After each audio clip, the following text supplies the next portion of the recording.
July 2nd, 1863. The second day of the Battle of Gettysburg. The air is thick with smoke and the coppery scent of fear. In a field soon to be known as the wheat field, Union and Confederate soldiers are locked in a bloody stalemate. Musket balls rip through the air. Cannonballs tear men apart. It is a scene of pure, industrial-age horror. But what if this balance of terror was shattered? Not by more men or more cannons, but by a single weapon from the future.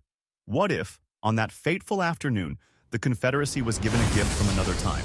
A weapon so advanced, it would be like a dragon unleashed among sheep. What if they were given an M1A2? Abrams' main battle tank.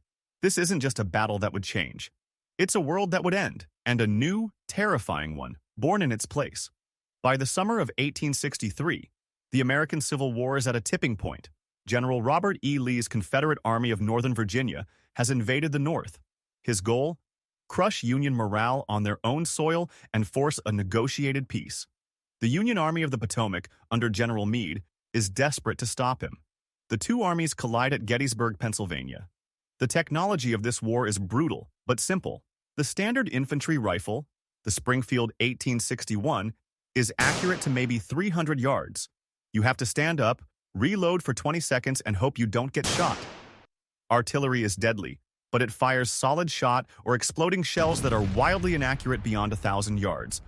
Battles are close range, personal, and chaotic.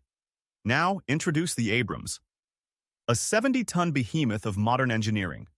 Its primary weapon is a 120mm cannon that can fire a high-explosive round and hit a target with pinpoint accuracy from over 2 miles away.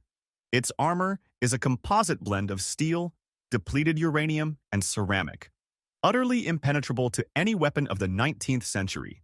It can travel at 45 miles per hour cross-country. For the soldiers at Gettysburg, it wouldn't be a tank. It would be a moving fortress, a demon from their worst nightmares. Imagine you're a Confederate soldier. You're exhausted, thirsty, waiting for the order to advance, and then you hear it. A deep, guttural roar, like a mechanical beast.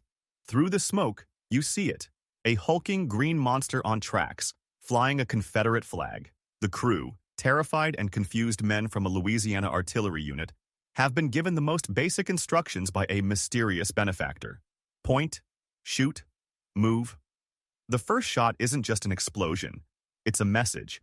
The rules of war have just been rewritten. From the Union lines, the effect is apocalyptic. Their cannons open fire. Solid iron balls slam into the Abrams hull and simply bounce off, leaving barely a scratch. The tank doesn't even slow down. It advances. Then, its secondary weapons engage. The coaxial machine gun unleashes 7.62mm rounds at a rate of 700 per minute. To Union troops used to 3 volleys a minute, it sounds like one continuous, tearing rip of thunder. Entire companies are scythed down in seconds. The psychological impact is even worse than the physical destruction. Men break. They throw down their rifles and run. They believe they are facing an instrument of the devil. The Union center begins to crumble. Lee, a brilliant tactical mind, sees the opportunity instantly. He orders a full, corps-wide assault, using the Abrams as an unbreakable spearhead. The tank clears the wheat field. It annihilates the Union forces at the peach orchard. It advances on Cemetery Ridge. Pickett's charge, which in our history was a bloody failure, now happens on the afternoon of July 2nd, with a dragon leading the way. The Union has no counter. Cavalry charges are massacred. Infantry formations are shredded. The high ground, Meade's greatest advantage, becomes a death trap, visible to the tank's advanced thermal imaging. But the Abrams is not invincible. It has limits. Its turbine engine gulps jet fuel. It carries only 42 main gun rounds. The Confederate High Command has no way to refuel or rearm it. Every shell is precious. Every gallon of fuel brings it closer to being a 70-ton paperweight. The crew, brave but technologically illiterate, doesn't know how to use the advanced systems. They can't call for support. They can't access the GPS. They are alone inside a godlike machine they barely understand. The clock is ticking.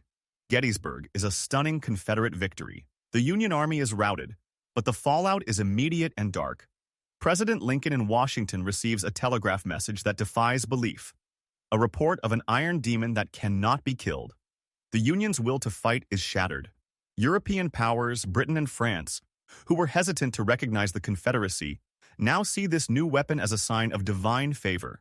They extend diplomatic recognition. The Confederacy gains legitimacy and, crucially, access to credit and supplies.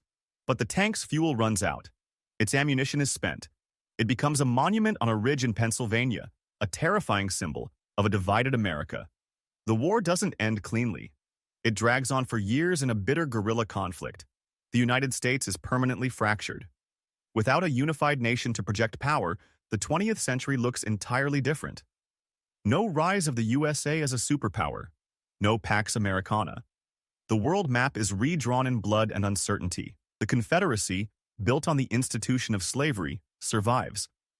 The moral arc of the universe, as Lincoln hoped, does not bend towards justice. It is broken by a single tank. So, what was the cost of this victory? The South may have won its independence, but it created a darker, more unstable world. The Abrams gave them a single battle, but it couldn't solve the deep economic and moral flaws of the Confederacy. It was a shortcut to a dead end. This is the terrifying power of a single anachronism.